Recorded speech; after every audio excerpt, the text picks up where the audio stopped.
আমি বিভিন্ন এলাকায় যাচ্ছি, সোনারগাঁয়ের যোগাযোগ ব্যবস্থা এত খারাপ হয়ে গেছে, দীর্ঘদিন পর্যন্ত রাস্তাঘাটের কোনো মেরামত কাজ নেই, নতুন কোনো রাস্তাঘাটের উন্নয়ন কাজ নেই।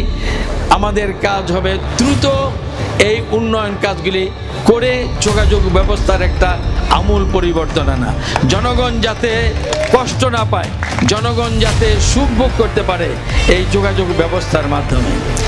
এই সোনারগাঁ প্রধান নদী মেঘনা থেকে আরম্ভ করে উপনদী এবং অনেকগুলো ক্যানেল এই সোনারগাঁয়ে রয়েছে।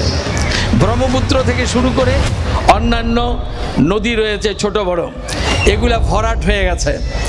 এগুলা ভরাট হয়ে যাওয়ার কারণে আমাদের কৃষি ব্যবস্থার, সেচ ব্যবস্থার ক্ষতি হচ্ছে এবং যেখানে নদীর পাড়ে শিল্প কলকারখানা আরও ব্যাপকভাবে গড়ে উঠবে তা ব্যাহত হচ্ছে।